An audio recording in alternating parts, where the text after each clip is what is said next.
Recording in progress. The secretary will read the order.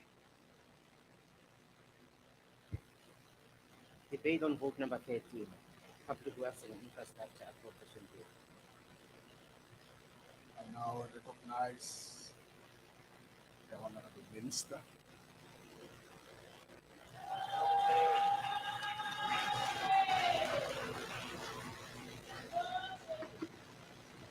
Thank you. House Chairperson, honorable members of this House, the Chairperson of the Portfolio Committee and all members of the Portfolio Committee, Deputy Minister, Honorable Bennett Swart, the Chairpersons and CEO of our statutory bodies and council, guests who are joining us today, and the senior management of our department. We present this budget vote today on a day coinciding with George Lovo's birthday, a distinguished stalwart and icon of our liberation. To honor his sacrifice, we must build brick by brick a South Africa that is truly united, non-racial, non-sexist, equal and prosperous. As the department, we will make our contribution in cementing the vision of South Africa that leaves no one behind, as clearly articulated in the 2023 State of the Nation's address by His Excellency President Cyril Matamela Ramaphosa. During this Africa Month, we reaffirm our commitment to a better Africa and a better world, which can be concretized through a world-class infrastructure that crisscrosses Africa. Honorable Chairperson, we are working hard to reposition the department. The department coordinates infrastructure development and is central to South Africa's economic recovery and reconstruction plan through championing the implementation of the catalytic strategic integrated project.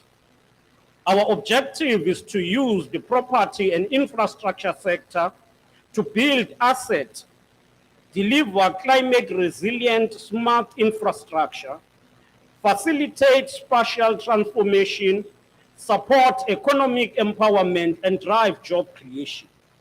In the year ahead, we will robustly coordinate the provision of a social facilitation framework to mitigate against community unrest, which delays construction projects. We are determined to enhance the participation of communities in projects, drive localization of supply, and involve locals in the maintenance of property ecosystem.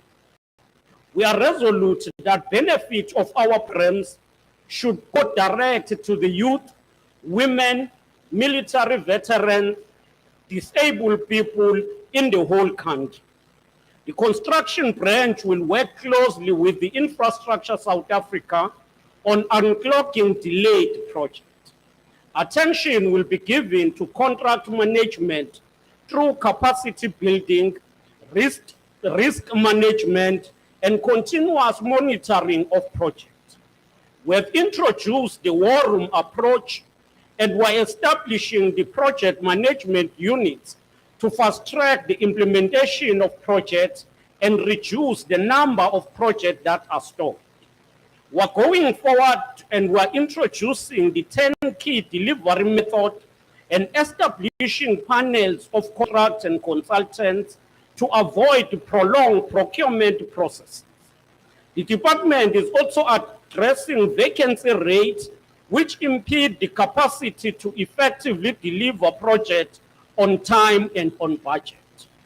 No matter the odds, we're determined to close down the curtain on the history of a department being associated with corruption, ineptitude, and poor infrastructure delivery. We will be regular on project visits, monitoring and ensuring that we unblock service delivery challenges. South Africa must become a construction site again. In the same manner that we used the construction sector to cushion our country from the effect of the global financial crisis and build world-class stadia in the 2010 World Cup, we must use the infrastructure and property sector toward the reconstruction and recovery of our economy post the COVID-19 era. ISA will continue to serve as our special purpose vehicle that will focus on ensuring that we have a well-packaged project that are financially viable, catalytic in impact, and are delivered on time with all stakeholders meeting their commitment. The department does not take for granted our client departments, and in this regard, we will be paying greater attention to client care. Our supply chain, legal and other line function units, as well as departments, will meet regularly to address all transversal challenges. The department must not be a soft target of unscrupulous service providers who at times cheat the department through shoddy workmanship and project stoppages, claiming liquidation of companies. Equally, we will ensure that our programs contribute toward transforming the construction, maintenance, and management of infrastructure sector in the country. We must address the imbalance that persists from the misrule of the era of apartheid colonialism. To address the impact of floods in KwaZulu-Natal, aid released by the department for the purposes of accommodating communities, including those affected by the 2022 floods. At the start of March this year, 4 land parcels were released to Msunduze local municipality for the purpose of accommodating communities, including those displaced by floods. In support of the country's initiative to restore dispossessed land to rightful owners, 221 land parcels have been released to the Department of Agriculture, Land Reform and Rural Development for the transfer to the approved land claimant. The target of 10,000 hectares have thus far been significantly exceeded. Approximately 1,576 hectares is earmarked to be released during the financial year of 2023-2024. In support of human settlement development, 44 land parcels have been released to the Housing Development Agency to fast-track development of houses. In the 2023-2024 financial year, approximately 6,320 hectares is earmarked to be released for human settlement purposes. To address land risk distribution and to address the skewed patterns of ownership, 125 land parcels was released from the department to support subsistence farmers and ensure food security. The issue of land, ukubuyiswa komhlaba, kumele sikusheshise. Umhlaba siwunikezele bonke abantu, including labo abasemakhaya angeke baba namali yokuthenga amaplazi ngokwabo. An estimated additional 50 land parcels are earmarked to be released within the 2023-24 financial year. In support of socio-economic programs of our government, 11 land parcels were released for a variety of Central Road construction projects. In addition, 24 land parcels were released to registration of ESCOM servitude for the construction of generations, transmission, and distribution power line, especially to ensure distribution of electricity to the poor. A further 6 land parcels are being considered for release to ESCOM during this financial year. The department also processed 27 requests from ESCOM for expropriation of private land parcels to enable the construction of key transmission power lines in Limpopo. 23 requests for expropriation of private land to enable transmission of electricity will be considered and processed during this financial year. In addition, a further 49 land parcels were also released in transferring the custodianship of 19 land ports of entry to the Border Management Authority. The transfer of the remaining 3 land parcels or land ports of entry to the Border Management Authority will be processed during this financial year. Approximately 2,230 hectares are earmarked to be released within this financial year. We're busy connecting rural communities through Welisizwe bridges, as the President announced. We will continue in working in partnership with the Department of Defense and Department of Transport, together with 6 provinces, to build Welisizwe bridges to connect communities in rural areas.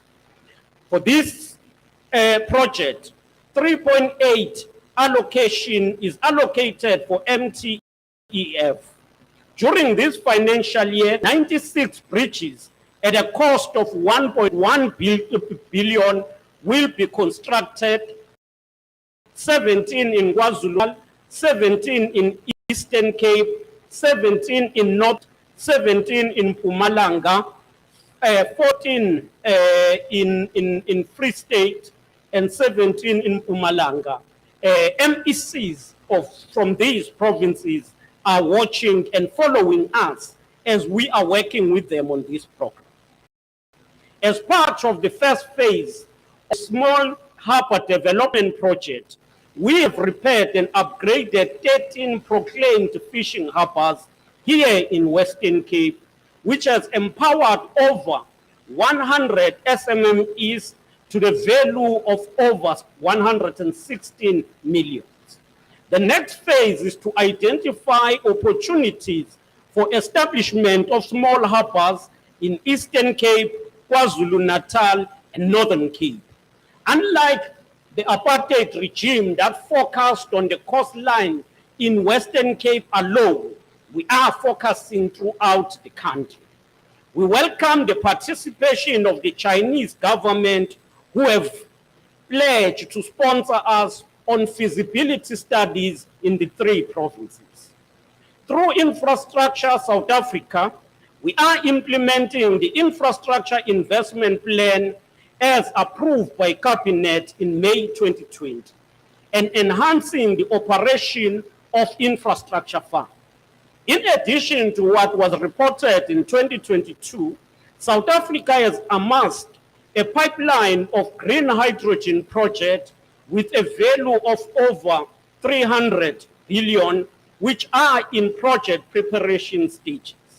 Among these projects is the Buchu Bay Green Hydrogen project, which is situated in Northern Cape and has a potential to create 35,000 work opportunities when it commences.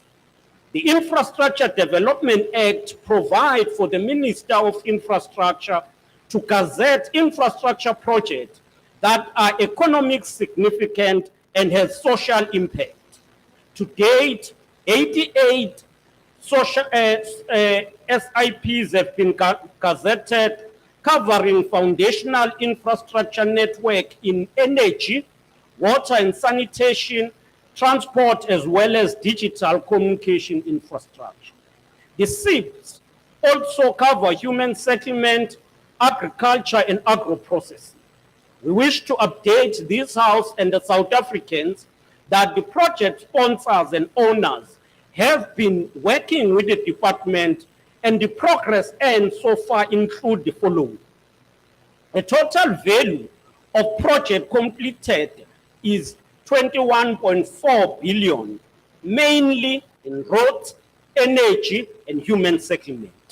Total value of project currently under construction is 313.5 billion. Project in procurement stands at 295.2 billion.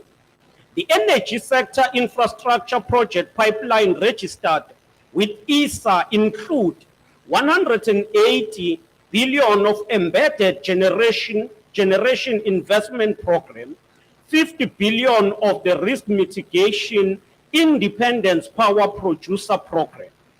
ESA has already unlocked, as per the provision of the IDA, 225 megawatts for SANEC of approximately 16 billion. When it comes to infrastructure fund project pipeline, we can report that for the first time in history, the budget facility infrastructure has surpassed its target during the window seat. In December 2022, the National Treasury confirmed approval of blended finance projects through the BFI process that include bulk water project with a total project value of 57.7 billion. The fiscal support as approved by Treasury amount to 21.7 billion rand. Outside these projects, the infrastructure fund is earmarking a total of 9 projects amounting to 45 billion that are at an advanced stage, and these will be submitted to the BFI Window 7 for approval. These projects include the 6 points of entry programs, container terminals upgrading, and human settlement projects. We welcome the announcement in the State of the Nation's address by His Excellency the President Ramaphosa, that ESA has been allocated 600 million in the MTEF for project preparation, especially focusing in rural and under-resourced areas. The department, working together with the Ministry of Electricity and supported by the National Treasury's Government Technical Advisory Center, the GTEC, is finalizing the first request for proposal under the Integrated Renewable Energy and Resource Efficiency Program. The RFP will be published by the end of June 2023. This will be followed by convening of bidders conference for interested parties.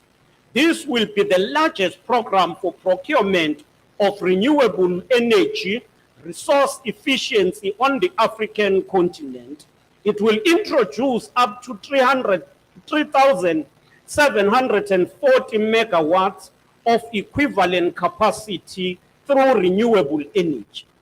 Envisaged socio-economic benefits include 1.3 direct contribution to the GDP, the creation of over 13,000 new small enterprises, and an estimated of 503,000 jobs, together with skilling opportunities. When it comes to construction management, our branch in the construction project management is responsible for delivering of accommodation needs for the department and the user department.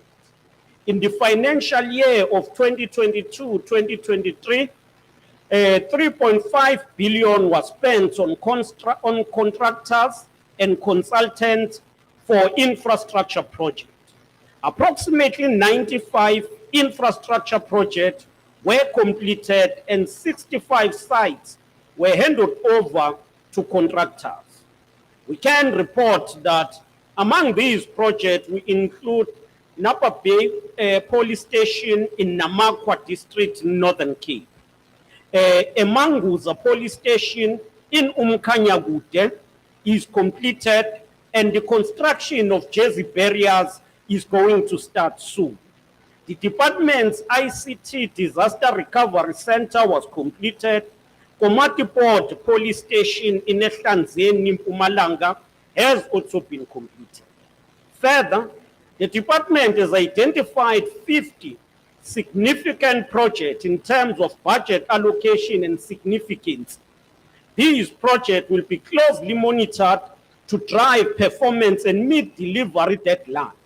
These include the Durban High Court in KwaZulu-Natal, Beckerstop Correctional Services in Jogabi, Eastern Cape, Grooteskill Estate Heritage in Western Cape. In terms of planned construction projects, in this financial year, the target is to hand over 168 infrastructure sites for construction, complete 109 infrastructure projects, and deliver 154 design for user department. We are improving the delivery capacity. Working with the Department of Social Development, we continue to release properties to serve as shelters for victims of gender-based violence. The department will prepare and release more properties this year across the country, and the Deputy Minister will further elaborate on this later.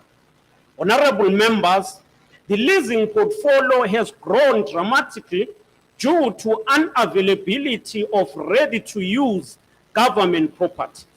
Over the years, user department preferred to use leased properties, resulting to the ballooned budget of over 5 billion per annum. To reduce department's dependency on leasing portfolio, we are enhancing the refurbishment, operate and transfer program. We cannot continue to depend to the private sector. We must have government properties refurbished and then handed over later to government. In terms of the top 20 compliance Q4 report, the initial leases were 571 and have been reduced to 132. The department has achieved a total reduction of 273 million for 330 leases through negotiating. And this tells you the amount which the private sector charge us, which if you compare to the private sector, what they lease to others, company to company, is very less to what they charge us as government. A target for this financial year is the reduction of 200 million. With regard to maintenance of infrastructure, it is a fact that poor maintenance of infrastructure compromises our economy and poses a risk to the lives of the people. The ring fencing of budget for infrastructure maintenance through the National Treasury now requires implementation with precision. We intend allocating maintenance team and conducting planned maintenance to each client department and submit a quarterly report to accounting officers of each department. Together with the Deputy Minister, we are setting new standards to inform service level agreement with lease building and focus on maintenance, as well as enhancing our building to be smart and energy efficient. The department is determined to reduce the over-reliance on reactive maintenance by implementing preventative contracts through term contracts, as well as total facility management contracts. There are 3 total management contracts for Batupile House, Vatas, and 1 military hospital that are currently ongoing. They have been in place for 3 years rather, and anyone who has gone to this facility will attest to the high standard that is preserved. The total number of term contracts awarded in 2022-23 are 163. The number of conditional assessment completed in the previous financial year was 107 on prioritized properties and 140 conditional assessment were completed on critical components.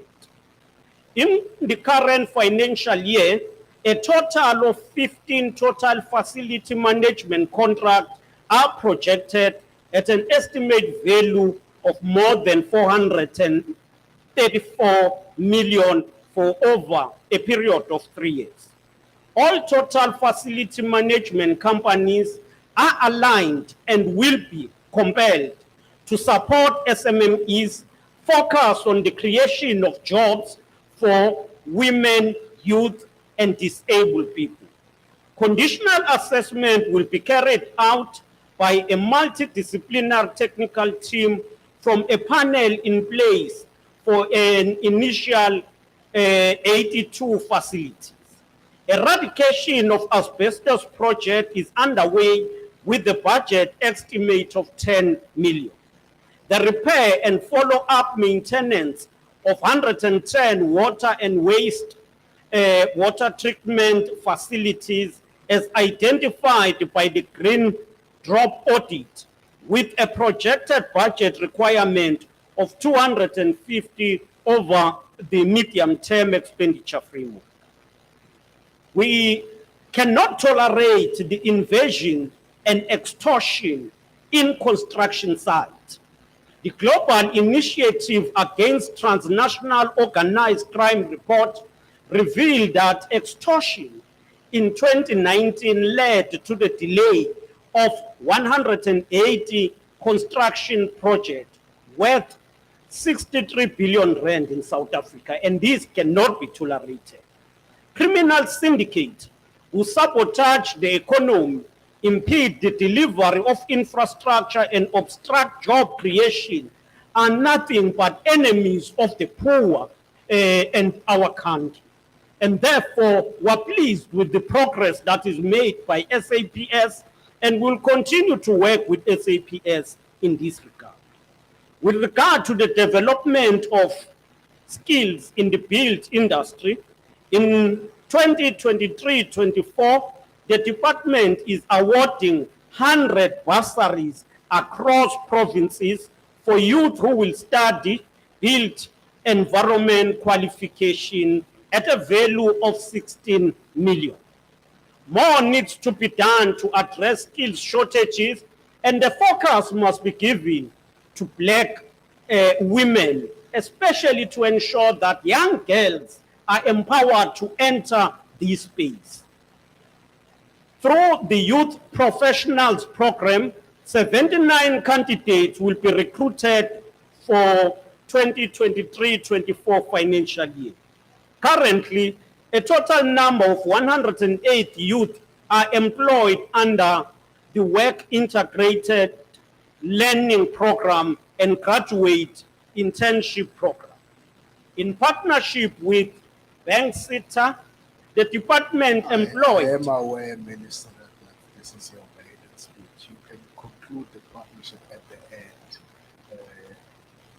You have your first allocated time is now expired. Yes, please wrap up. And then May I finish take the this other part opportunity, later. Honorable House Chair, to present the budget allocation of 27.5 billion over the MTEF and 8.7 billion for 2023-2024. The main focus of this will be on expanded public works program, as well as facilitating the work that is done by Infrastructure South Africa. We have a number of projects. Thank you, Honorable Minister. Your time is expired. Thank you.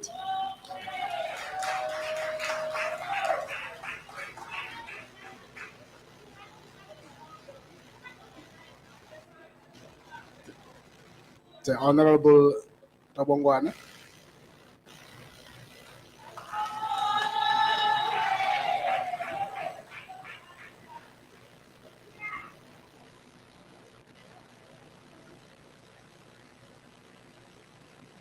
Honorable Chairperson, Honorable Minister Zikalala, Honorable Deputy Minister Swartz, Honorable members of the Portfolio Committee of Public Works and Infrastructure, Honorable members in the chamber and on the virtual platform, acting DG of the Department of Public Works and Infrastructure, and your team, the CEOs, the chairpersons of the boards, and of the entities of this department. Distinguished guests, molweni nonke ngalemva kwemini kule nyanga yezwekazi Africa Month.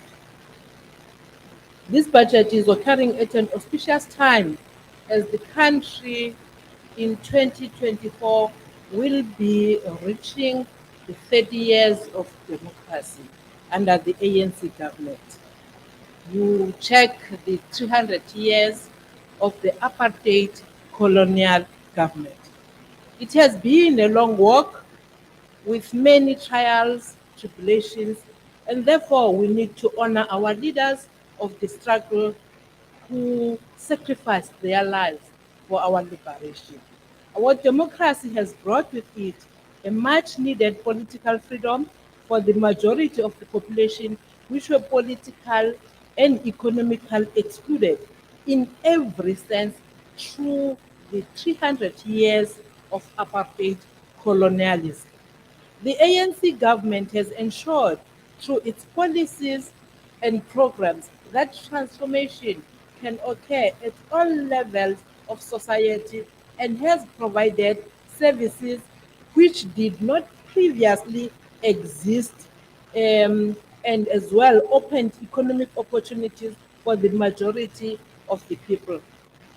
Kule mihla siyakwazi ukuthetha nge-services ezazingekho emvumelwano kuqumbu kwezalali ndandisuka kuzo before 1994.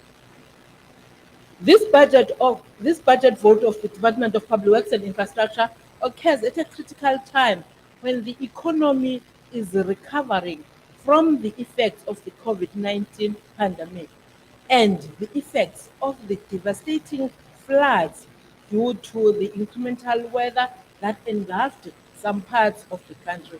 I think Minister has said so when you were speaking, that some of the programs that they are doing is to address the challenges of the devastating floods, especially in KZN. The ANC government had to once more extend support to many people that were displaced by the floods through the allocation of these land parcels, through putting people in halls, through the construction of bridges where bridges were damaged by the floods. The people of South Africa expect no less from a government that seeks transformation and the improvement of the people's lives. Due to the low economic growth and the effects of the pandemic of the COVID-19, the ANC government adopted economic reconstruction and recovery plan, whose focus, amongst others, is the infrastructure development and job creation.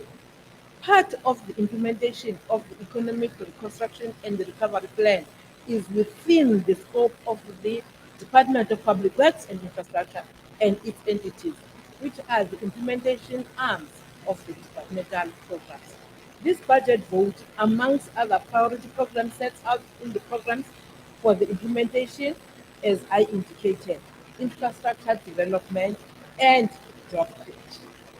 In this term, the sixth term, we have seen a progress in attempting to turn around the Department of Public Works and Infrastructure and ensure that all forms of corruption, maladministration are eliminated, to make sure that programs are implemented and financial controls restored, resulting in the department improving in its audit outcomes. Almost all the in fact, 3 entities, they obtained clean audits, only one, which you all know that it is also on the road to clean audit, that is the IDT, which is in. So we believe that that has been done through the programs that were implemented in the department to turn around the department. While steady progress has been made in terms of ensuring that the department is able to deliver on its program as well as in the entities, much more still need to occur to ensure that the entities implement the developmental objectives of the government, which are geared towards the transformation of our society and improving the lives of the people of South Africa. The Extended Public Works Program and repurposing of IDT, which is an important development entity, can be counted as major achievements in the past financial year. Still more needs to be done, Minister and Deputy Minister, and we know that this ANC government will not rest until the goals of transformation have been achieved.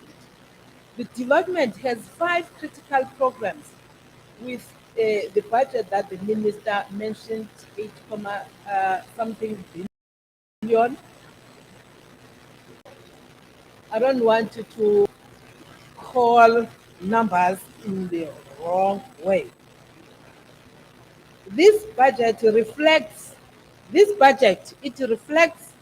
a 7.7% increase, which we appreciate. The bulk of the budget, what is good about this department is that the bulk of the budget is not taken to administration.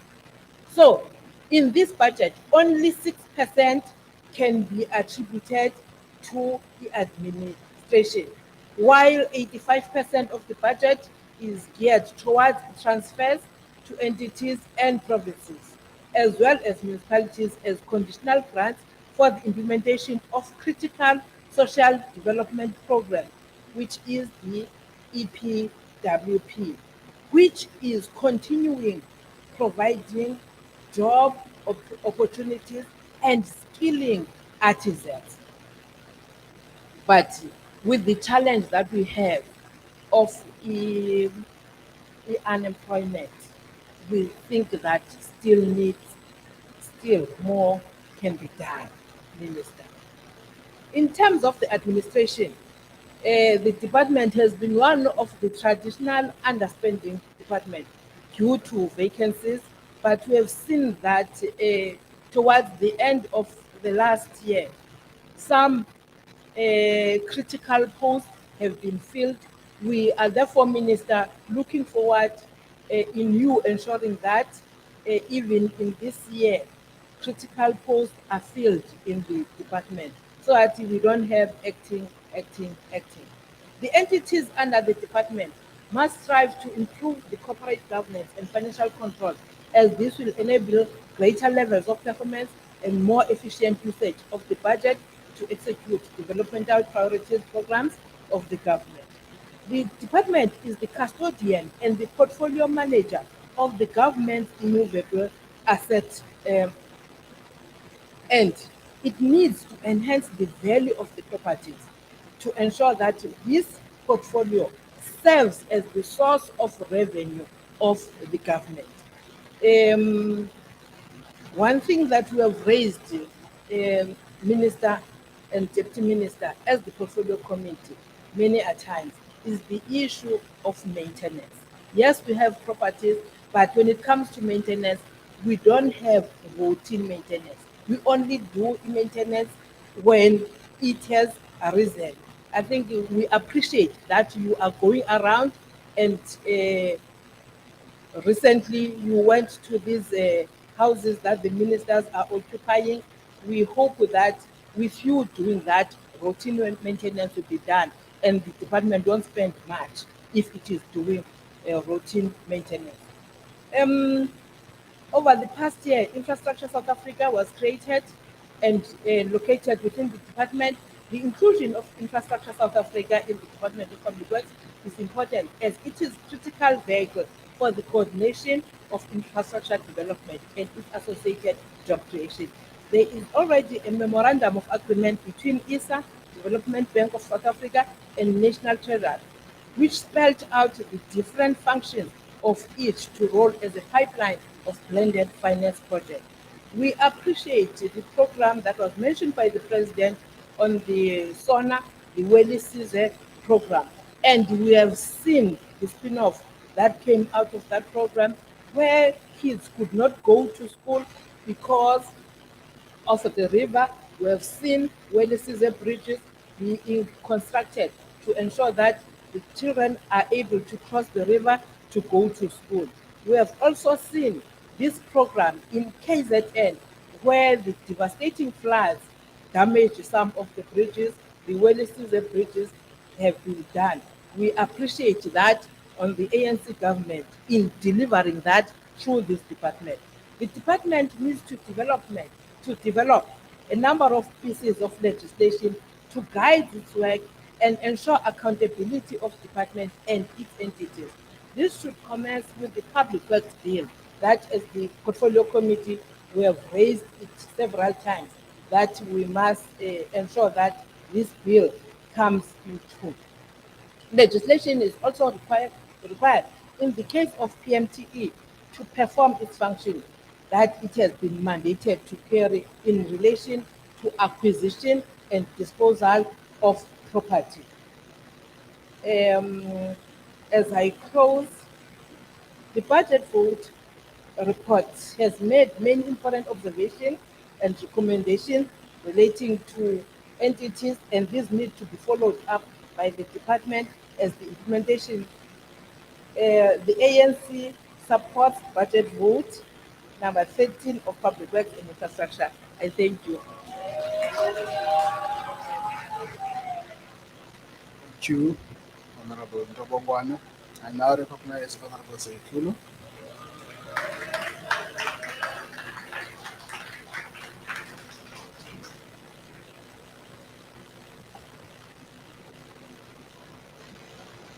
Thank you very much, Honorable House Chairperson.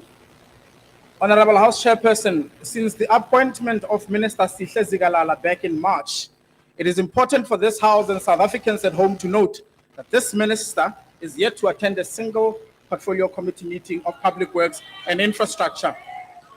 Minister, the Department of Public Works and Infrastructure is an enabling and coordinating department.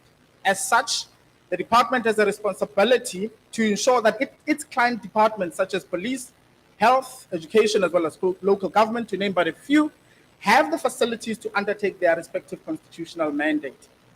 This extends further to than just buildings, Minister. This includes the state of the building, the maintenance of the building, load shedding interventions like the availability of generators, heating, ventilation, air conditioning, and cooling. Chairperson, I highlight these important points to bring closer to home the realities faced by ordinary South Africans on the ground due to the failure of the department to take up its coordinating and enabling role. However, what the department has enabled is the creation of informal settlements on government properties where people live in squalor, far removed from job opportunities, and with absolutely no access to basic services such as running water, sanitation, access roads, and many more. Honorable Minister, the property in Volmansdal in Tshwane has been unlawfully invaded and informal settlement is beginning. Because this does not form part of the City of Tshwane Spatial Development Framework and remains zoned as agricultural land, there is no access to bulk services in the area. The residents are illegally connected to the water pipelines of the military base and Mahalis Water and are illegally tapping into various electricity lines. The onus of the provision of the bulk services now falls on the City of Tshwane, who have not budgeted nor planned for this. This is due to the department's inability to protect its properties from illegal occupation. A further example of the department's negligence to protect its properties can be seen at Norfolkskraal in Waterskloof local municipality here in the Western Cape. Honorable Minister, the land in the area was earmarked for a forestry project which would have seen beneficiaries become not just participants but also owners of the project. Despite early warnings that land invasions were starting to occur and several court orders to prevent further land invasions, the DPWI failed to bring these under control, and there are now more than 3,000 occupants living in the property. INFASTRUCTURE is now undeniably an informal settlement. Once again, we have missed opportunities and instead have people living in abhorrent conditions with no services, no potential to improve their lives because the Department of Forestry and Fisheries has now withdrawn the program.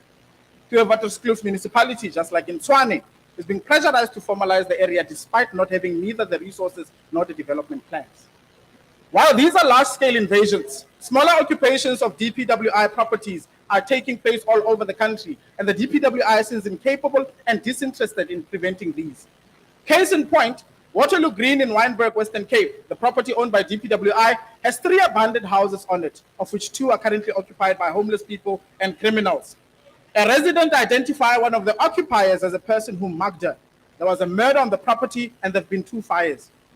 Since the occupation of the property, crime has escalated to such an extent that the local schools have had to hire security guards to protect their learners from muggings. The DPWI has been making empty promises to the residents that the vandalized houses will be demolished and that the security will be upgraded. 18 months since it was first reported, there has been no action taken. Chairperson, because DPWI has lost control over their properties, effectively, they've lost control over their asset base. In terms of their own expropriation bill, the effective loss of control over properties would justify the expropriation thereof without compensation. It's unacceptable that the custodian of government immovable assets has done so little to protect the value of its properties.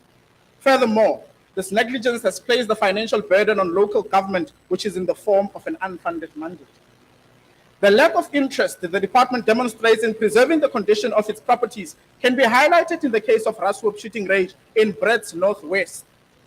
Since 2019, the Marcus Arms Shooting Club has been trying to get permission to lease this property with the permission from DPWI not forthcoming.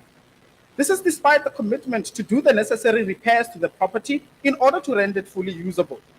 Important to note, Minister, is that currently the SAPS in Brits have to travel to Potchefstroom, which is 140 kilometers away, to use a shooting range to maintain their mandatory competence.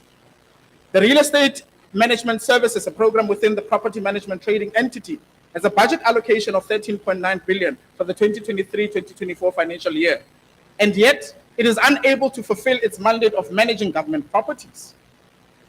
The government's your department's buildings are overrun by vandals, and homeless people continue to live in squalor. The DA-run Western Cape Department of Infrastructure in the city of Cape Town recently handed over 204 social housing units in Maitland. The project is part of a bigger precinct development called Maitland Metro. Which will deliver more than 1,200 units over the next 8 years. This is but just one of the signature projects under the Western Cape's government infrastructure framework, which will see targeted investment in energy, water, transport, settlement, and ICT. In February, the City of Cape Town Mayor launched a 120 billion portfolio, which is set to form the foundation for economic growth in the city over the next 10 years. This is by far the largest infrastructure investment plan ever announced by any metro in South Africa, with the national government issuing infrastructure plan after infrastructure plan with no discernible action to implement them. The City of Cape Town is on course to increase infrastructure investment by 110% in 3 years. This unprecedented investment will drive economic growth, provide sustainable jobs for Cape Townians, and attract more investment in the region.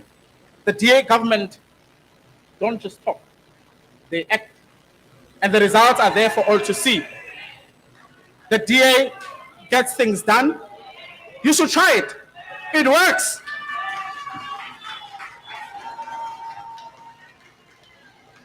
Thank you, Honorable Member. Thank you, Honorable Member. No name, the EFF.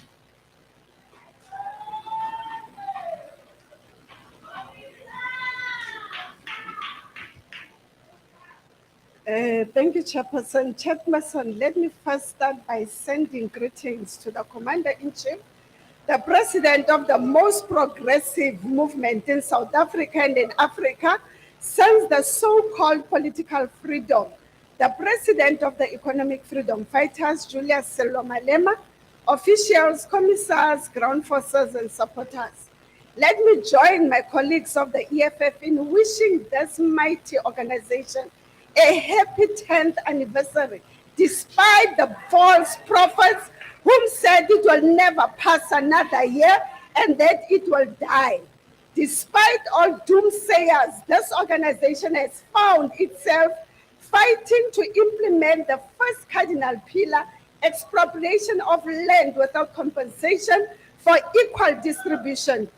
Chairperson, we find ourselves fighting for the return of the land and all property to the custodian of the state to benefit all, despite continuous pleas by EFF.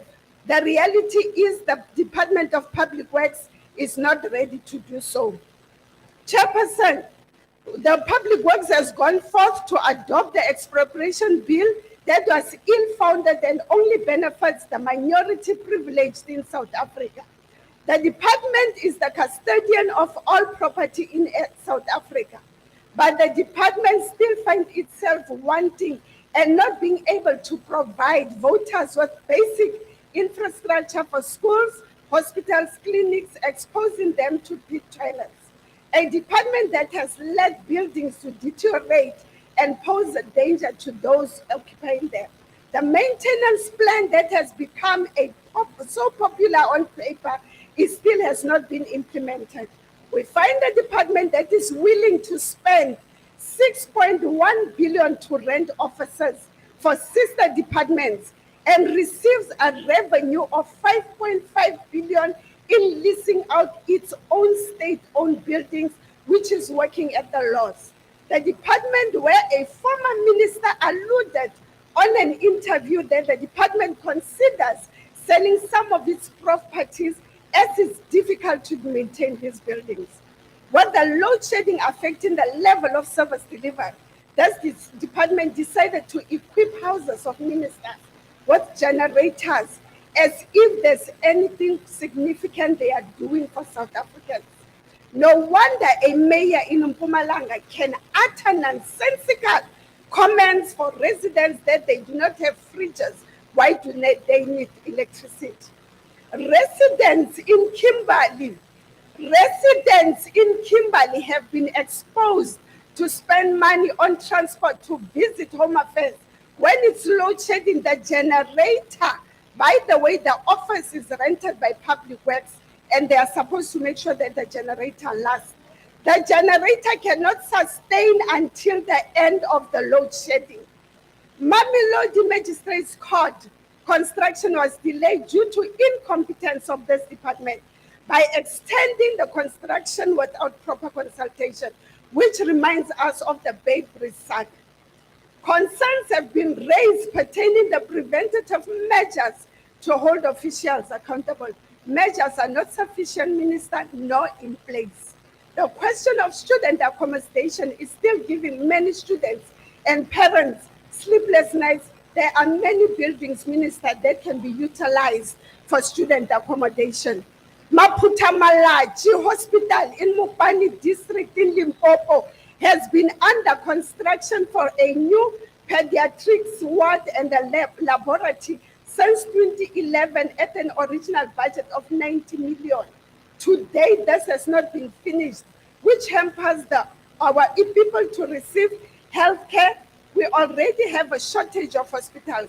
This is a disgrace and a slap in the face of the people of Limpopo. This is only the peak of what we know, not to mention the state of hospitals across the country. We still find entities that work parallel to each other, despite numerous advices by the EFF on how these entities can be integrated and work together to provide infrastructure in South Africa. PMTE is still trying to navigate its way on what its mandate is. Again, Minister, you'll do the same mistake that was done by former ministers of ignoring the role of the IDT in provision and as an implementing agency dealing with infrastructure and rather focus on ISA, KUHA, and DBSA, all those that are not entities of your department. The time has arrived for value for money. The time has arrived for contractors to meet with Agrima SA to expose them to the different building material that is sustainable to the South African weather and that is cost effective. Minister, in your own province, Mzimkhulu Junior Secondary School, there is still asbestos roofing. Senzokuhle Primary School has no classrooms, no toilets. Mzimkhulu Clinic has only one toilet for both staff and patients. And I thought, Minister, you would mention Uputi, you are going to make land available for our Fazi Basemkanyagude, for them to have a place to work in, and then for them to be able, because there are women that are speaking about, they want to produce jam, but they are not given the land to start their business. Despite all the budget that your department presents here, if it's not at the benefit of citizens of this country, then it's a futile exercise and it's a waste of data. For the time that this department is focusing on tenders, many projects will not be finished and there will forever be wasteful expenditure. Like I'm asking myself how much is going to be spent for the gala dinner that we are supposed to attend tonight for networking. It is time this department focuses on service delivery and move away from benefiting the minority elite. The time has arrived for establishment of a construction company which will bring all under one roof. On that note, Minister, we reject the budget. Thank you.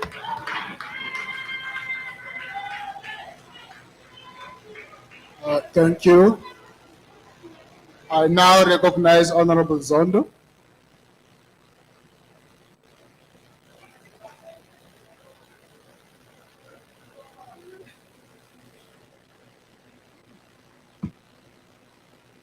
Honorable Chairperson, South Africa faces a plethora of challenges daily, ranging from unemployment to poor service delivery and crucial services, such as one offered by this department, are not a privilege, but stand as a legitimate expectation from our people. This department stands as a custodian and a manager of government's immovable assets, including acquisition, maintenance, disposal of said assets. Unfortunately, under its watch, there are still many areas which we call for repair, improvement, and in some instances, complete replacement.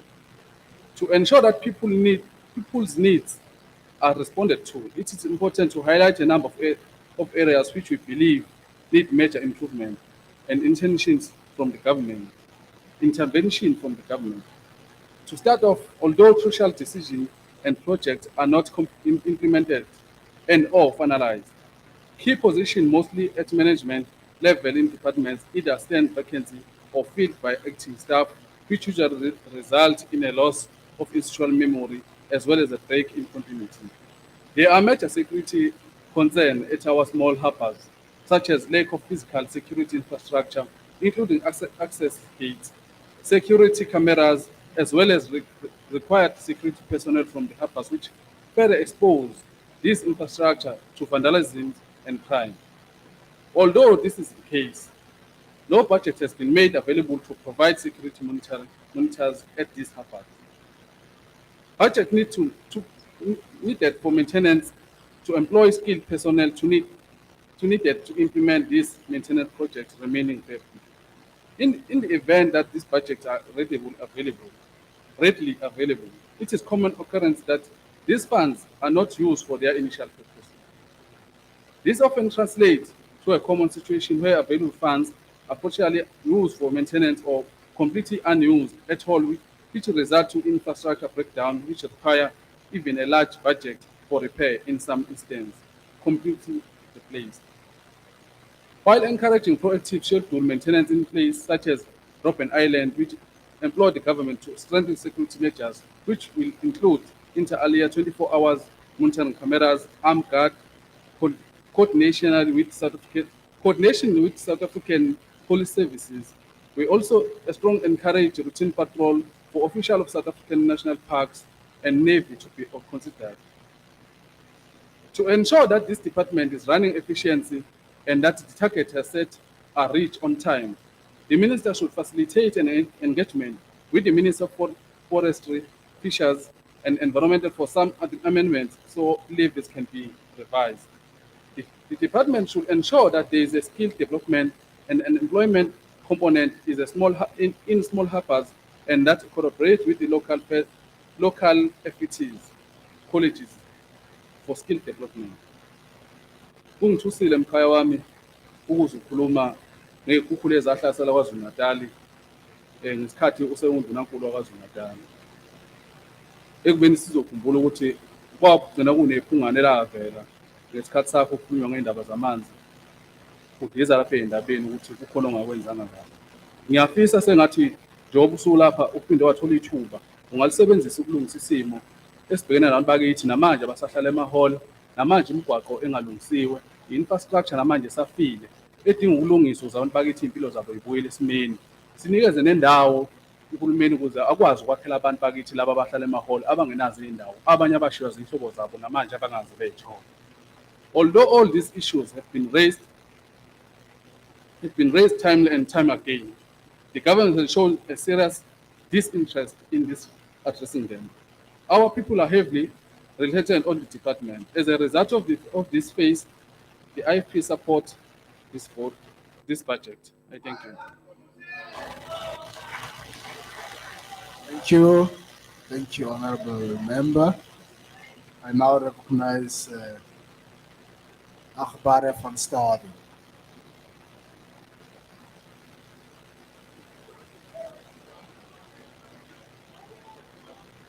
Honorable Chairperson, the Freedom Front Plus welcomes the Minister's announcement this past weekend that he will launch an investigation regarding suspicious expenses occurred at official residences for use by ministers and deputy ministers.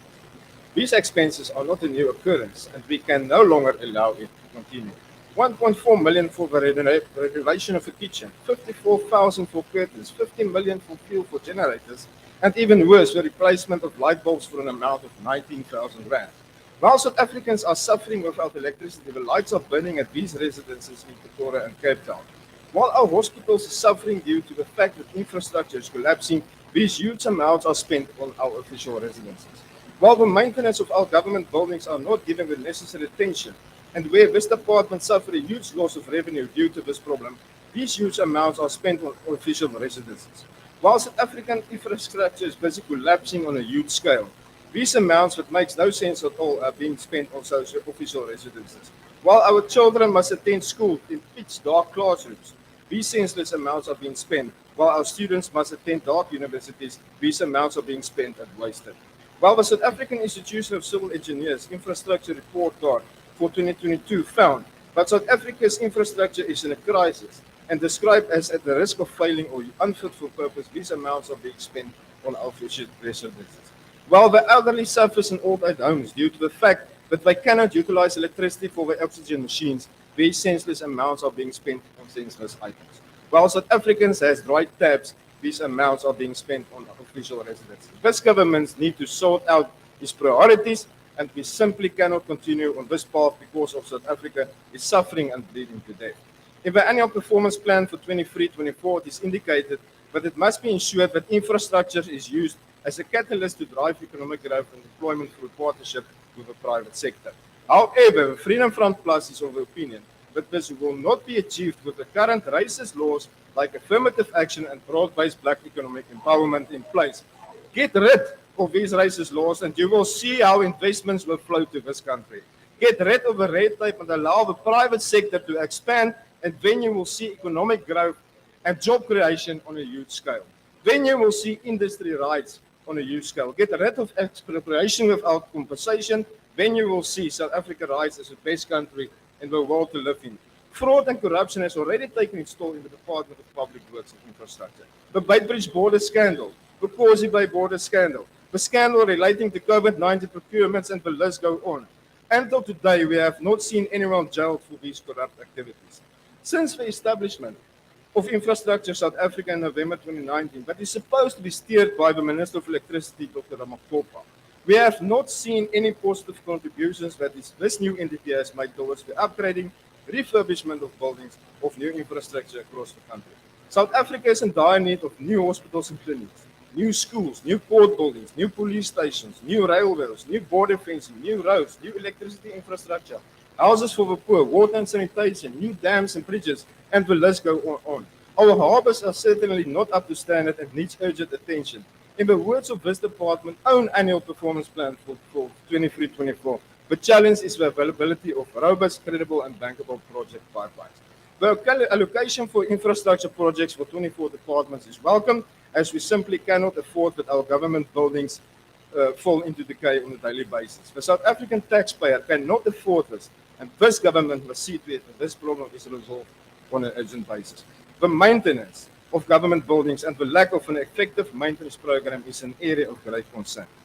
The lack of asset management results in no safeguarding of assets being abandoned and loot or stripping these assets. This is not just a loss in revenue for this department, but also for the South African taxpayer. The outstanding rent owed by client departments places a further burden on this department, and the taxpayer must bear the cost at the end of the day. Achtbare minister, u is 'n nuwe minister van die portefeulje. Ons verwelkom u hierso, maar ek hoop regtig van harte dat u in staat sal wees om al hierdie krisisse wat ons infrastruktuur in Suid-Afrika betref, te kan oplos. Baie dankie vir dit. Baie dankie, achtbare lid. As I call upon Honorable Train, I'm also going to invite House Chairperson Aso to take over. Over to you, Honorable Train.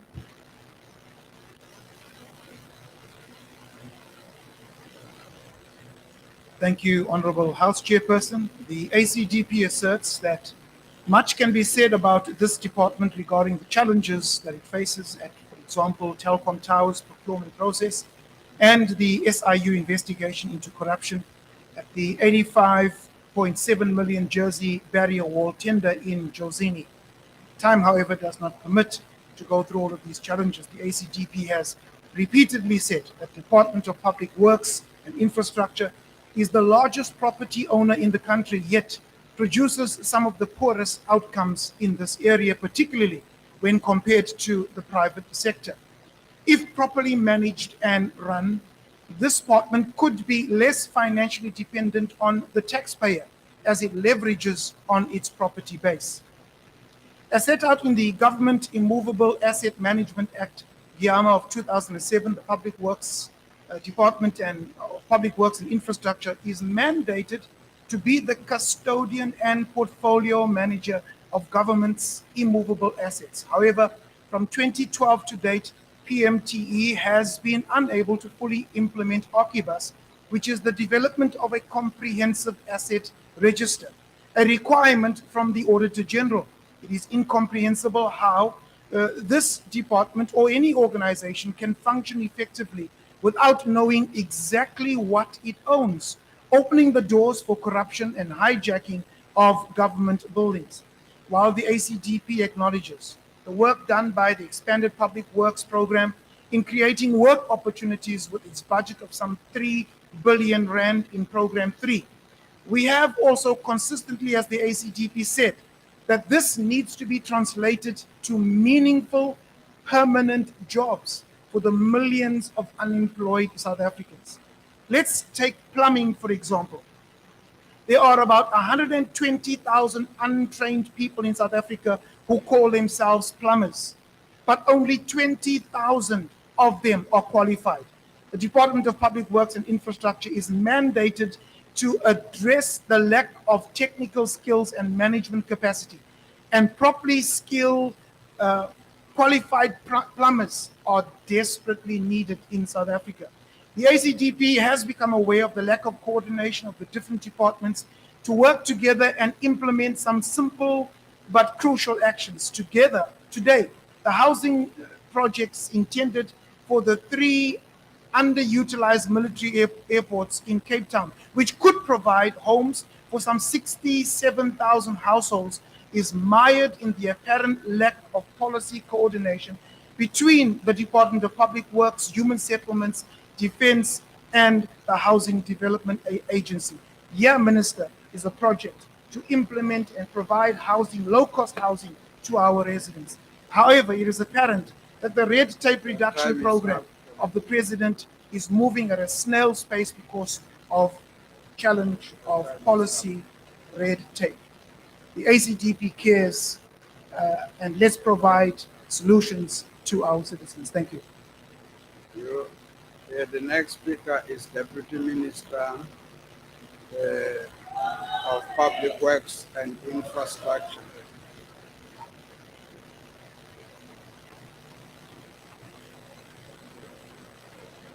Honorable Chair and honorable members of the committee, we are called upon to create a department which is at the core of the capable state. We therefore need a public works and infrastructure department that is not famous for ministerial perks, inexplicable delays in unrolling and building public infrastructure, or dilapidating state buildings. DPWI lies at the heart of public infrastructure, from prison cells to hospital wards. DPWI oversees the Extended Public Works Program, an important program which provides reliefs to the citizenry, especially the unemployed in our country. EPWP is capable of providing short-term relief through work opportunities in various sectors. These work opportunities ensure that participants are skilled whilst they get a stipend. As of the 17th of May 2023, 990,686 work opportunities against a target of 1,023,569. This translates to 97 achievements against the target for the 2022-2023 financial year. The EPWP is currently on track to achieve its 5 years target of 5 million work opportunities. EPWP has contributed 12.924 billion in wages over the past financial year, positively impacting lives of unemployed and poor households in local communities. This model is gaining skills as they earn income. Others are encouraged to start cooperatives and SMMEs that will be supported through our preferential procurement policies. These enterprises become employers to assist the state in tackling poverty and unemployment. The program also aims to address the scarce critical skills required by the economy through training. Some of these skills that were provided in this past financial year were the National Certificate in Roads Construction in the Eastern Cape, National Certificate in Landscaping in Mpumalanga, financial literacy through the Financial Sector Conduct Authority. The public bodies that report to the EPWP provided 40,252 training opportunities in the 4 EPWP sectors. 8,250 work opportunities were created for youth through the National Youth Service as implemented by public bodies at the different spheres of government. The Vugupile Learnership Program has provided work to 87 contractors to improve their capacity to implement projects through labor-intensive models. Honorable members, on governance, the department has developed an EPWP policy which was approved by Cabinet in August 2022 for gazetting and public consultation. The DPWI, supported by the provincial branches, hosted countrywide EPWP policy consultations, roadshows, oral submissions from various stakeholders on crafting and redefinement of public works in the future. The EPWP branch has been analyzing the inputs received to incorporate into the EPWP policy, which is expected to be finalized within this financial year.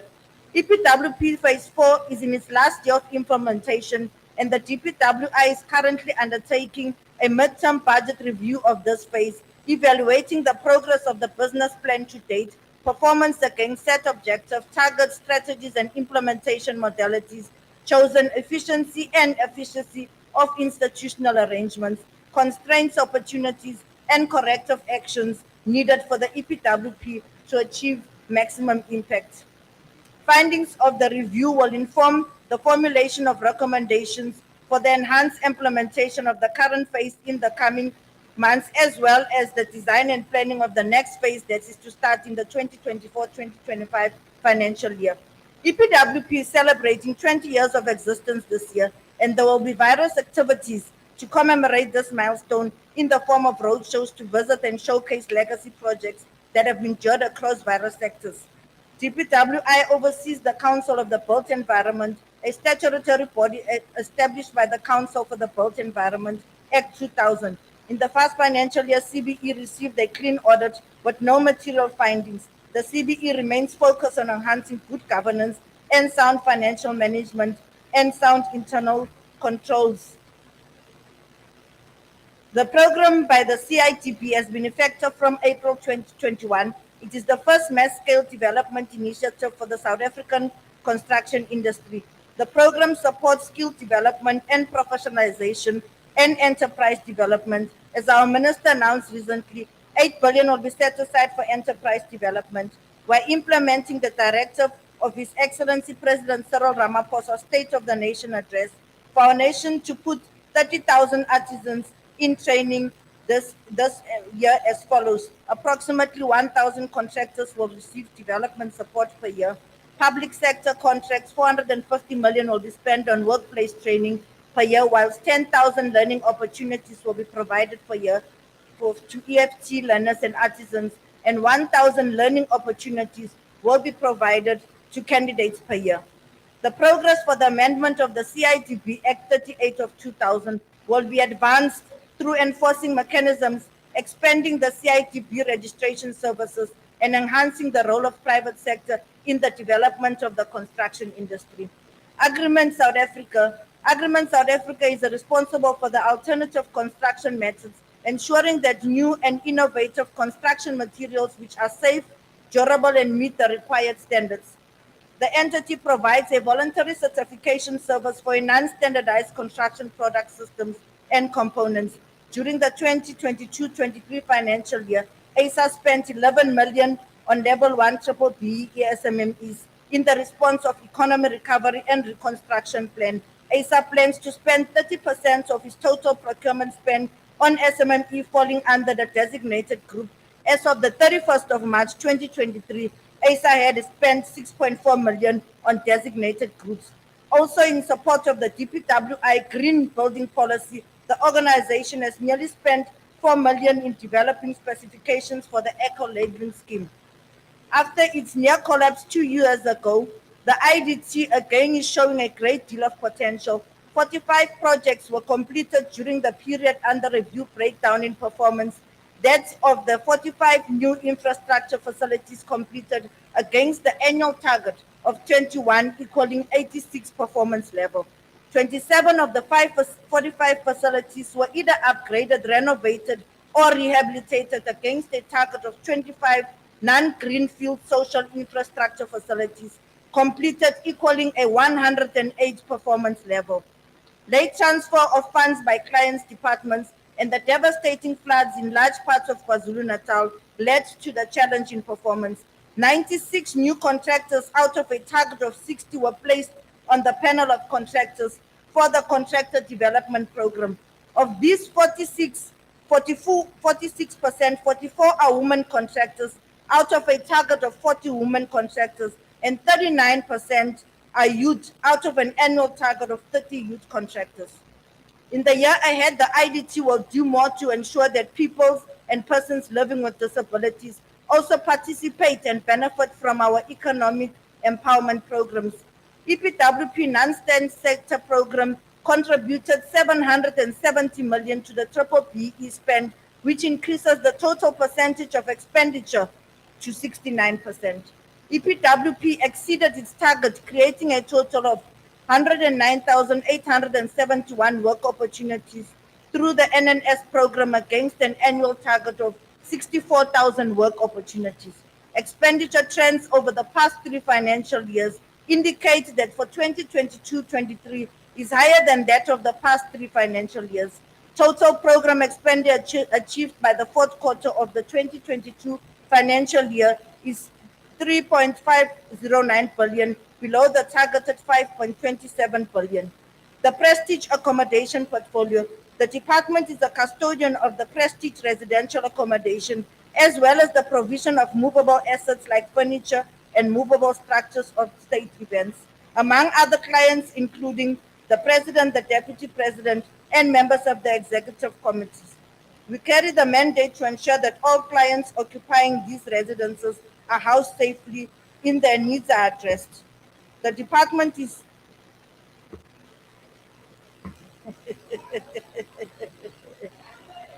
We call upon all South Africans to join the department and play their part in restoring our value of Ubuntu and ending patriarchy and sexism, and to create a South Africa that does not leave the vulnerable behind.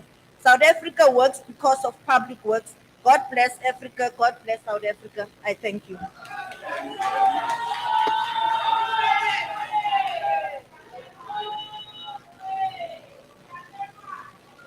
Thank you very much, other honorable members. The next speaker is Honorable Matebu.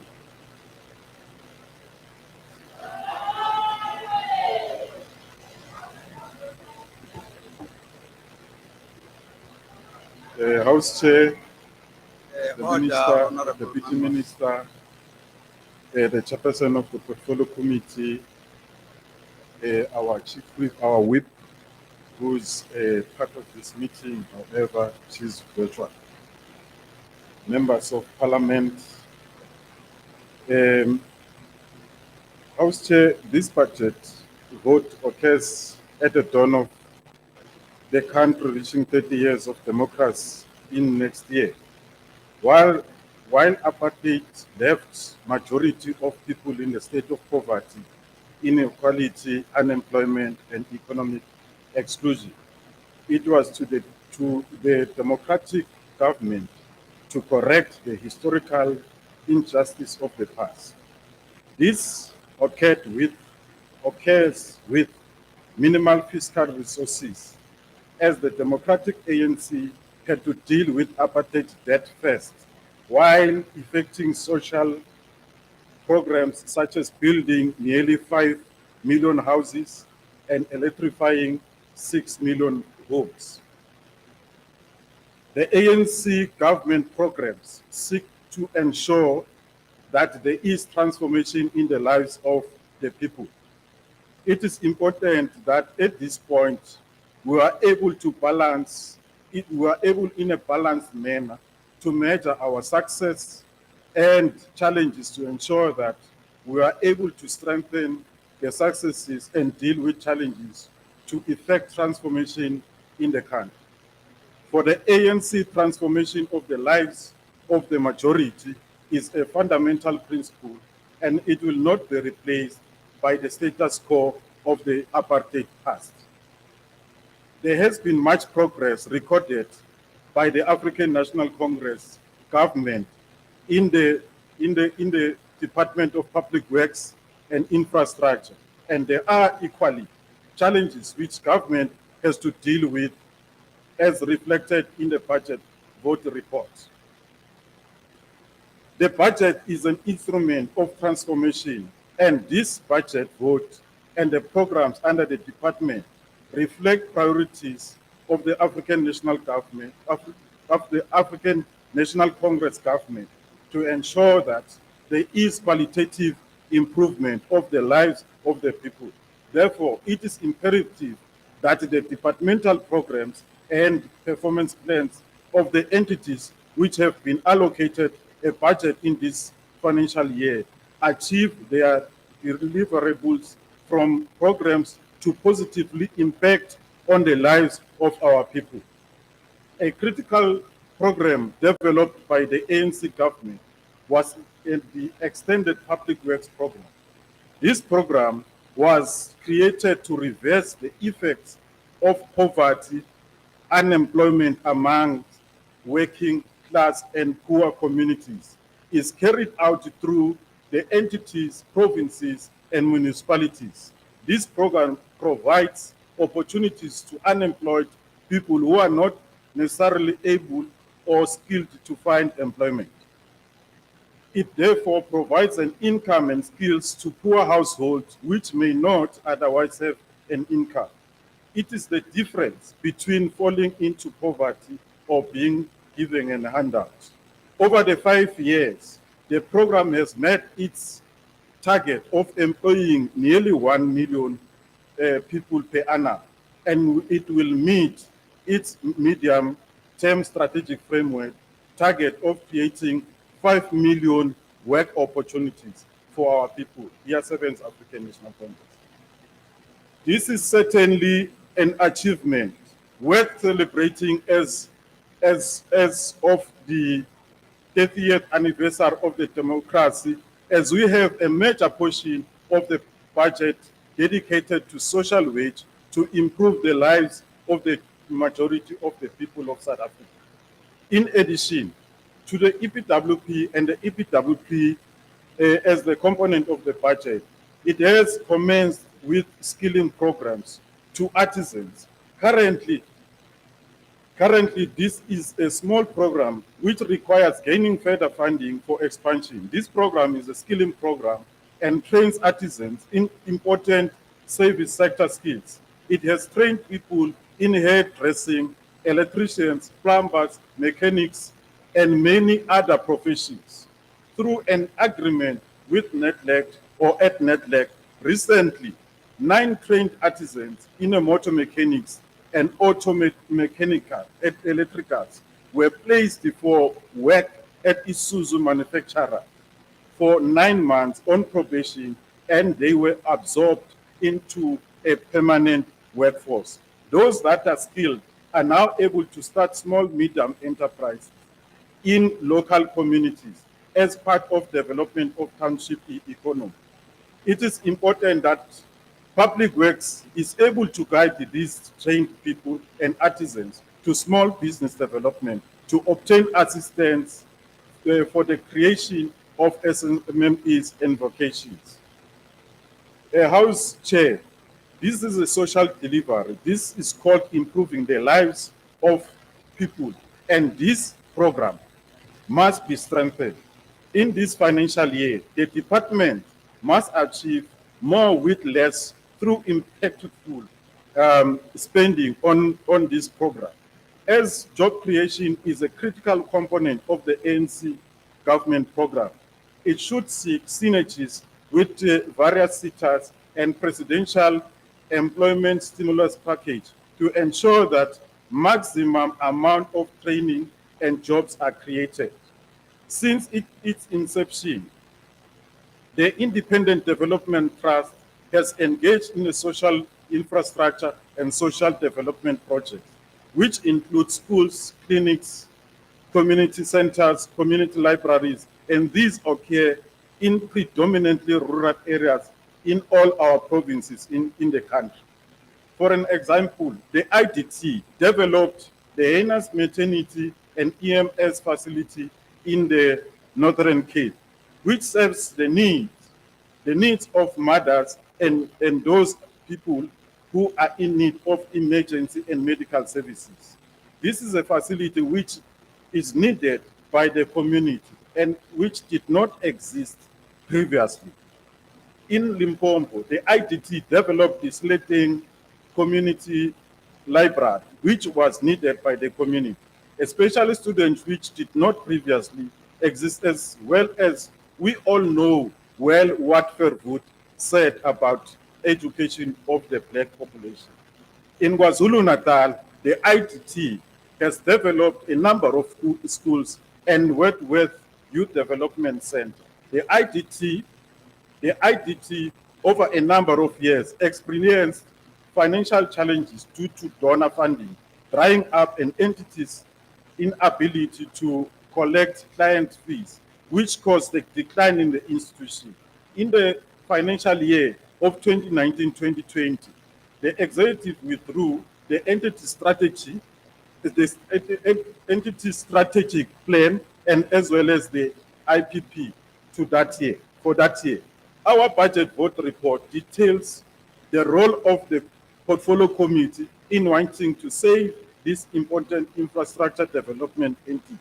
As it says, in the budget vote report of 2020-2021, this portfolio committee resisted these attempts and constantly requested that updated plans to transform and restructure rather than to dissolve this entity. This was based on a firm belief that the IDT has an important social infrastructure mandate that must be delivered. The portfolio committee also continued to apply the pressure that personnel that were employed and released unfairly in that period had to be reinstated in the organizational structure or reinvest for financial loss. There must be an impactful spending by the department and ensure that every rand counts. Government should not be overcharged for procurement of goods and services. Corruption has no place in our society, and those who commit acts of corruption must face the full might of the law. As the ANC component, we do support this budget vote 13 of Public Works. Thank you very much. The next speaker is Honorable Sheikh.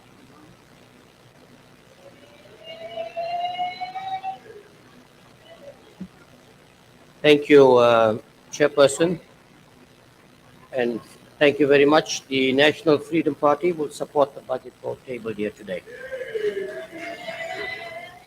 Having said that, Minister, and I think you're still familiarizing yourself with this department, there has been concerns raised by different departments about the performance of public works. Now, one of the concerns I have is that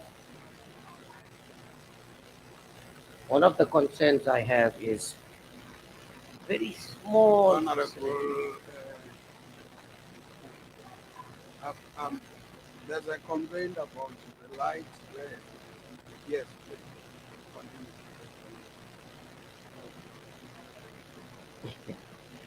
Continue. Yeah, one of the concerns I have is about a very small facility controlled by public works, and that's the parliamentary bridges. And I'm talking specifically about Acacia Park and the abuse that takes over that happening in Acacia Park, where members let these premises out, so that anybody and everybody has access to the facility. And I know that the public works, they attempted to do something in order to see who is really there, because during a recess meeting, there are more people there than the public. So I think it's something, because at the end of the day, taxpayers are paying for an articulation. The other concern we have is, Minister, through the Chairperson, Telkom Tower. How is it that we are paying 14 million rand for a premises that we not even use? 14 million rand, that is what it is. Chair, we can't hear. We can't hear. No, can raise your voice. Oh, okay.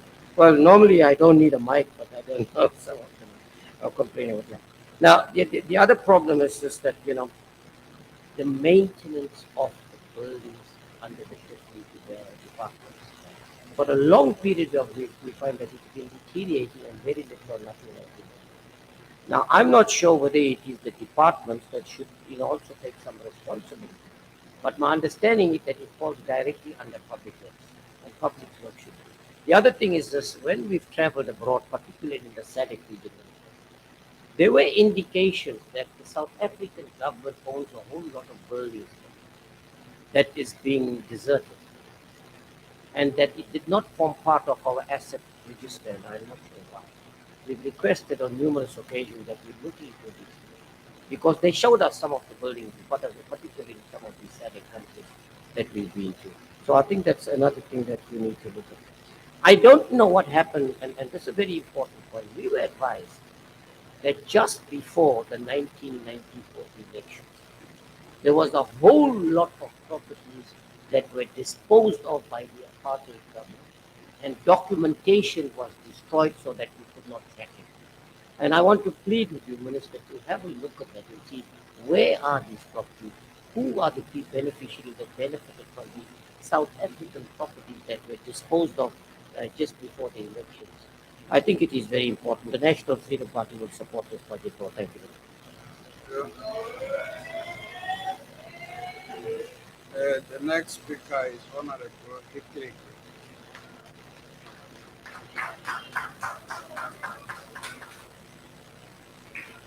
House Chair, the vision of the DPWI is to be a trusted choice for innovative asset management, quality infrastructure delivery, and sustained economic growth.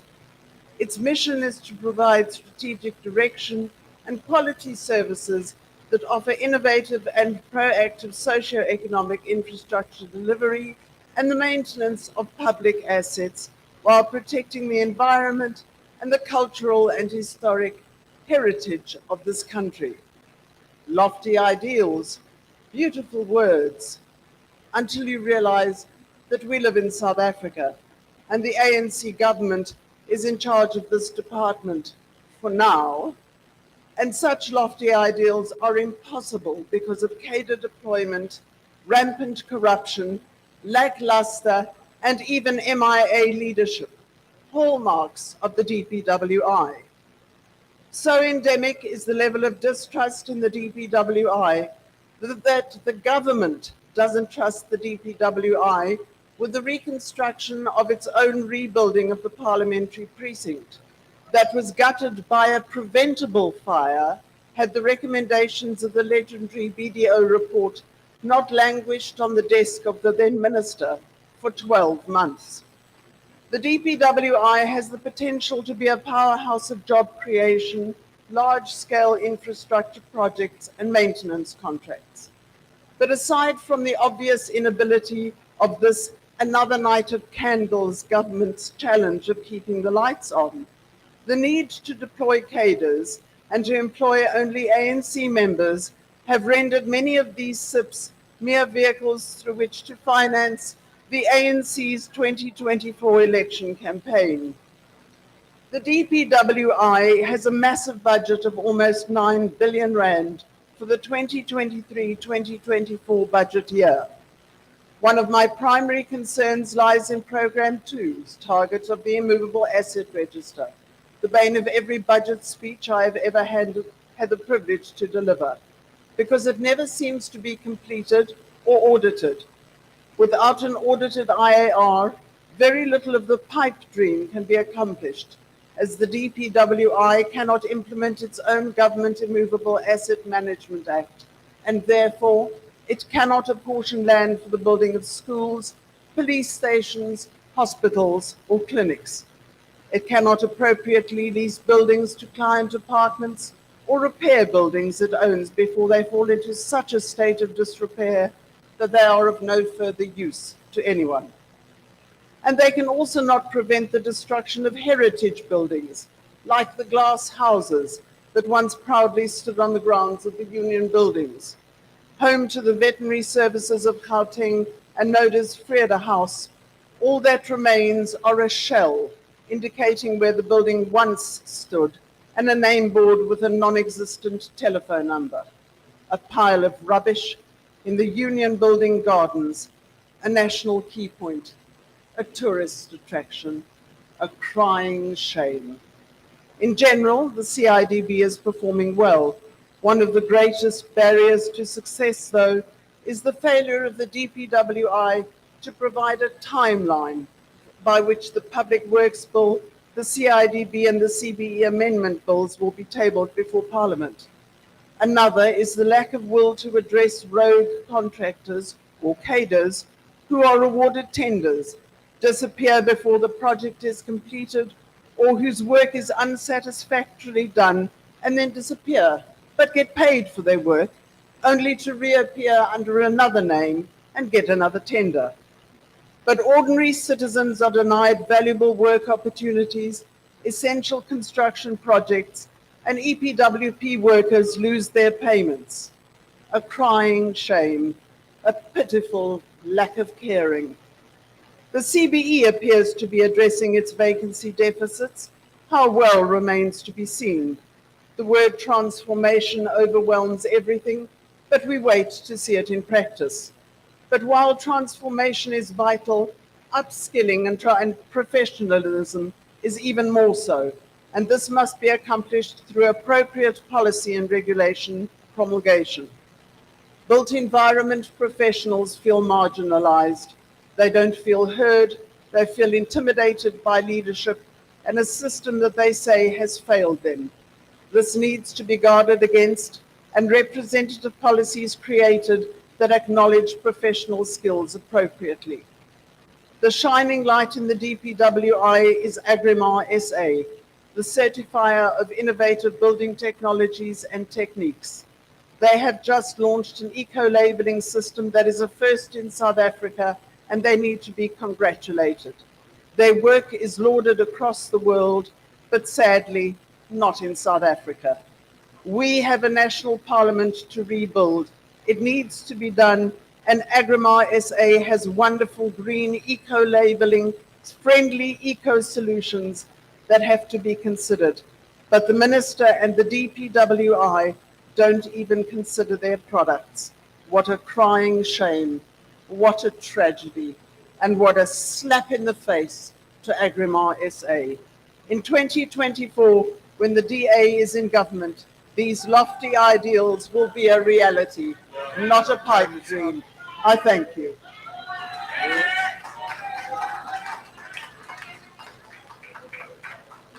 The next speaker is Honorable Sihle.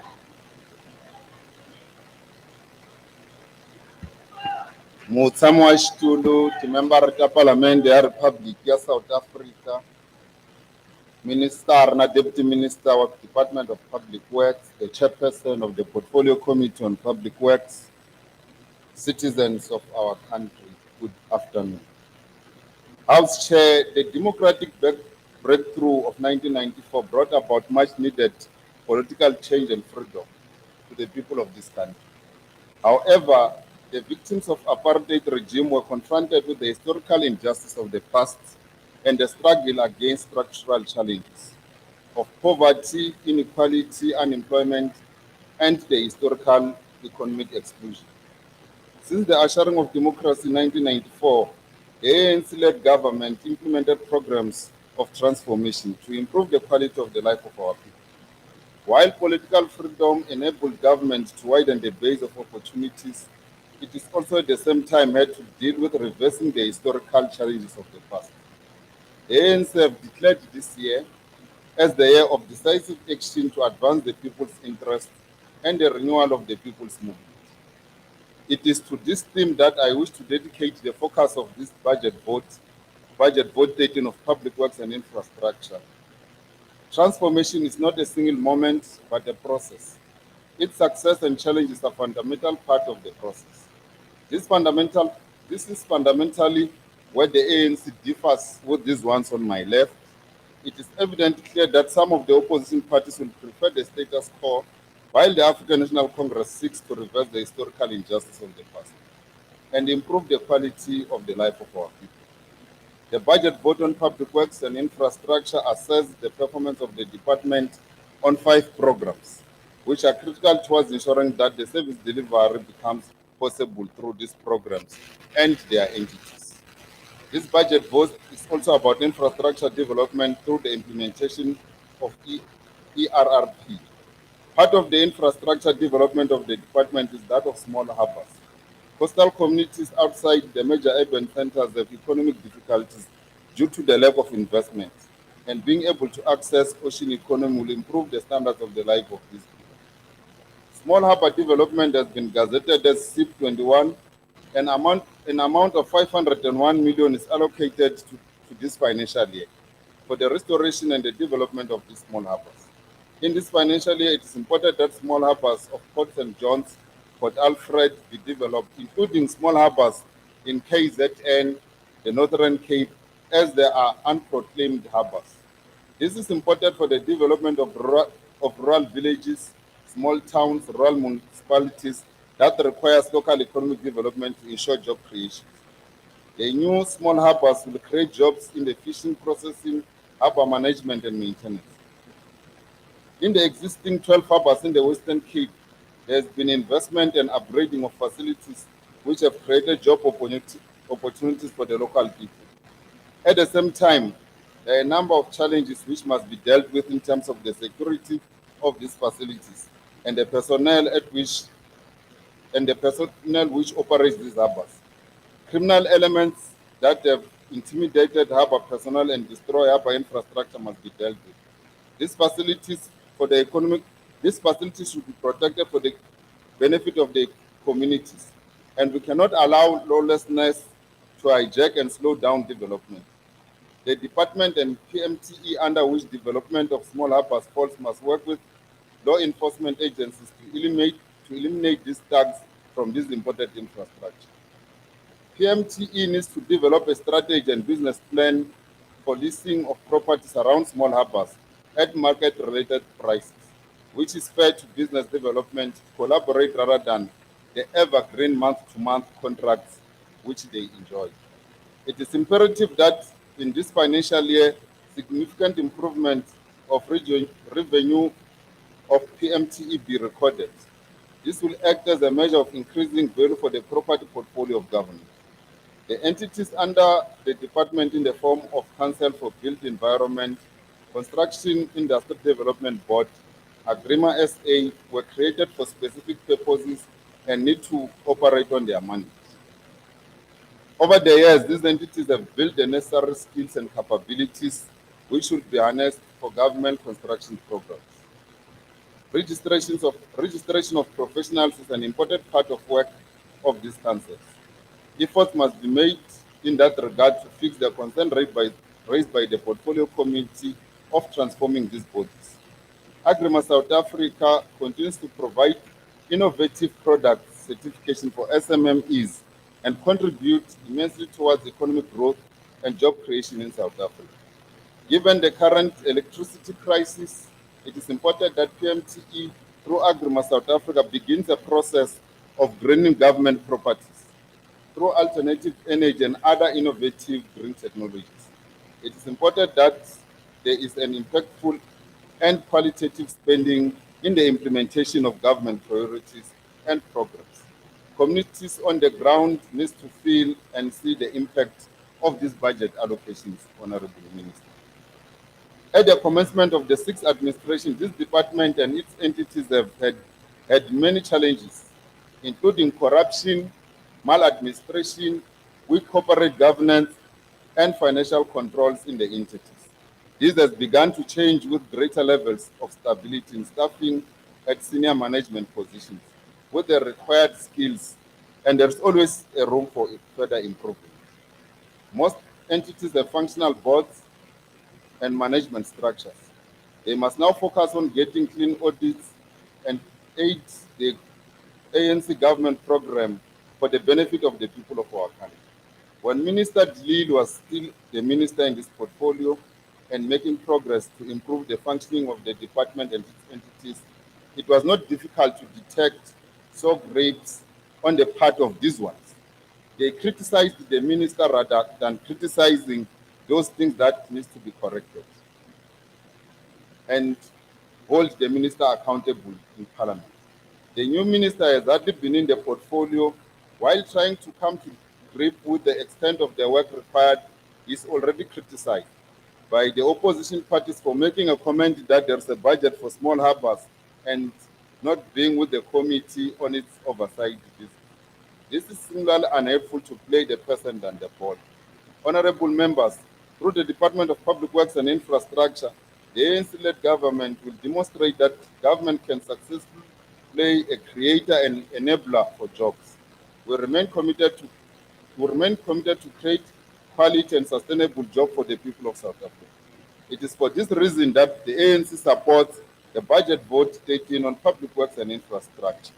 Mutsamwa the so-called government in waiting must continue to be in waiting because our people will continue to entrust the people's movement with the government of the infrastructure to continue bettering the lives of our people.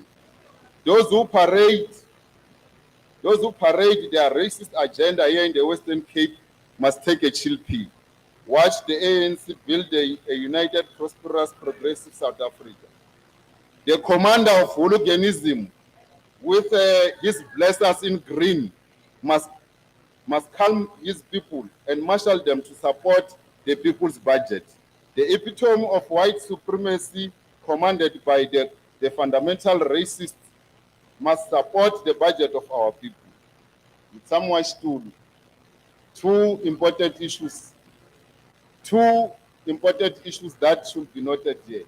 There is an unholy marriage of those slave queens in red, followed by their blessers in green. Their combination is just a bomb to explode. South Africans must never allow. South Africans must On never a allow House of this Order, hooliganism. Chairperson. Honorable Speaker, point of order. Point of What is thank the you, House point of- Chairperson. What is the point of order? House Chairperson, I feel like the speaker Oh, in the what is the point podium, of order? you can is saying that members are slay queen parliamentary. Is not saying is not parliamentary. And he must not even try to be clever about it. We are the only people who are wearing red in this in this parliament. Honorable member, you have raised a point of order. Allow me to vote. That's not parliamentary. Honorable. You withdraw that.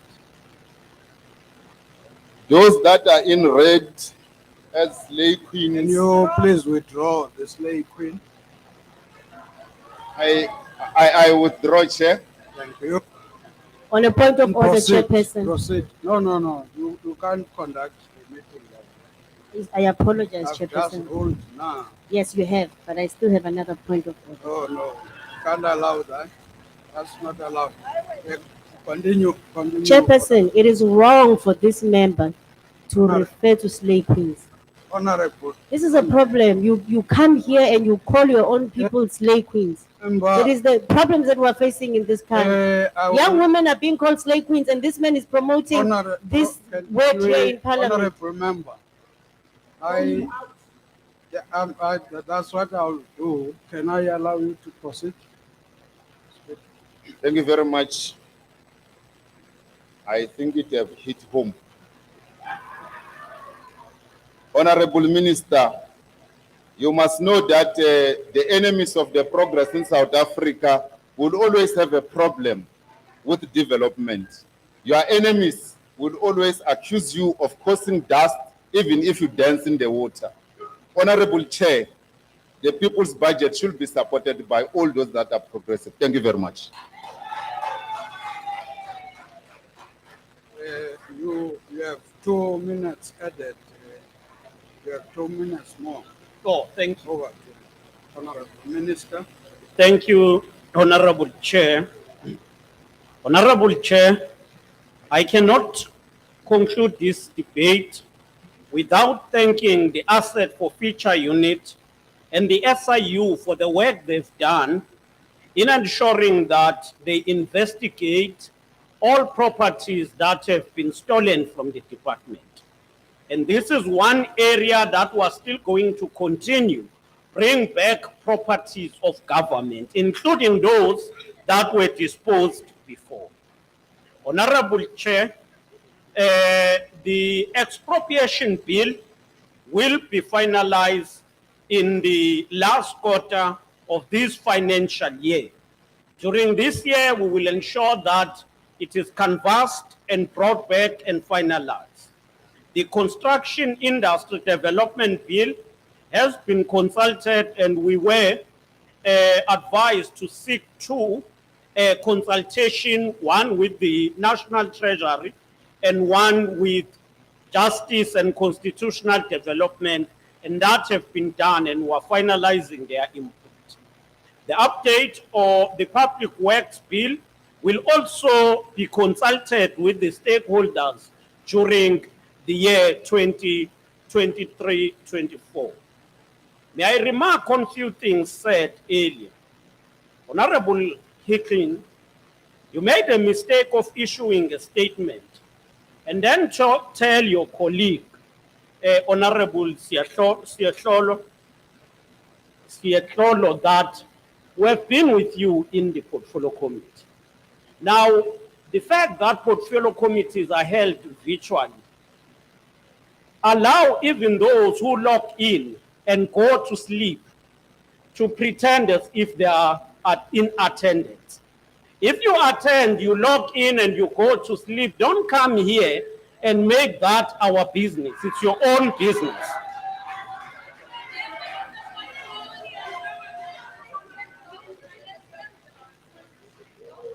Last week, we had a very good engagement in the portfolio committee.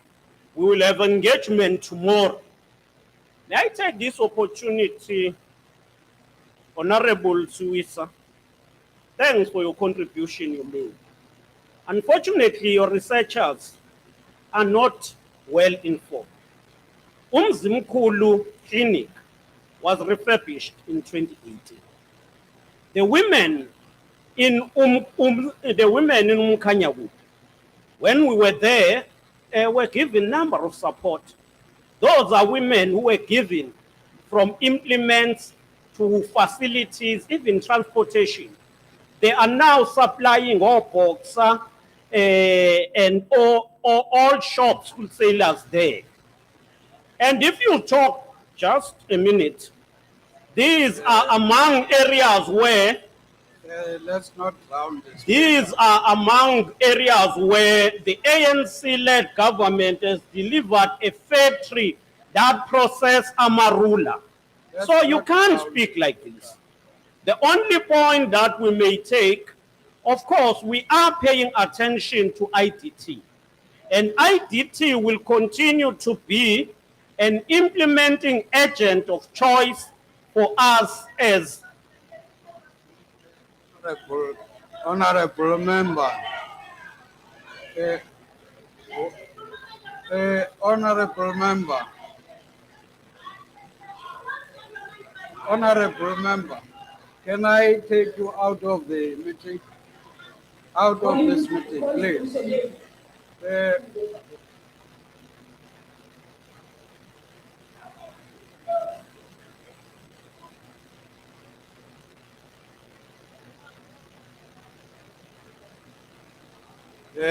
Please, honorable members.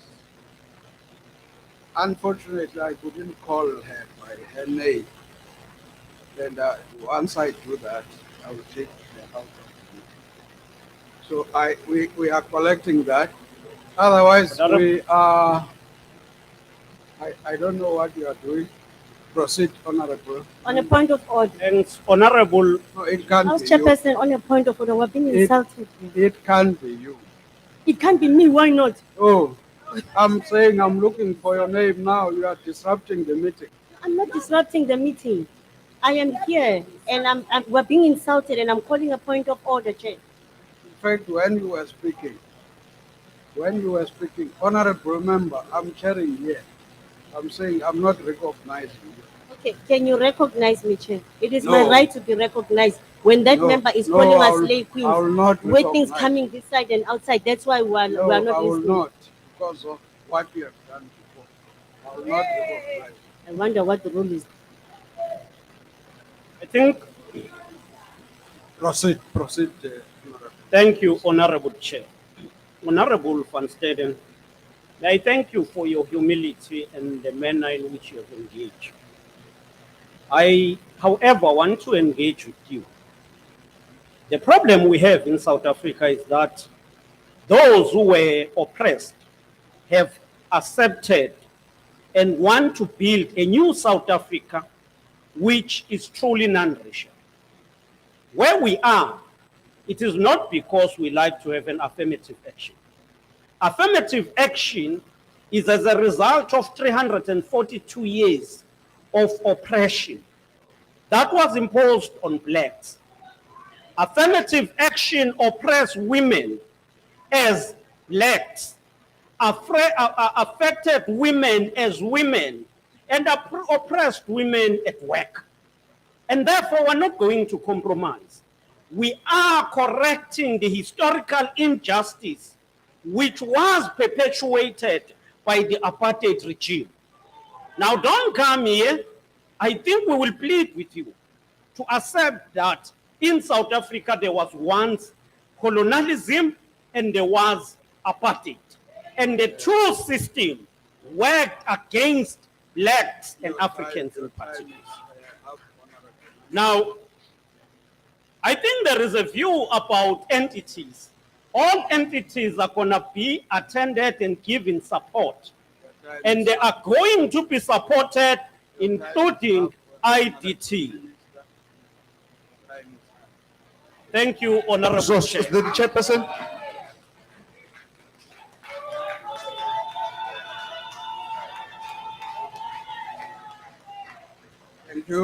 Thank you.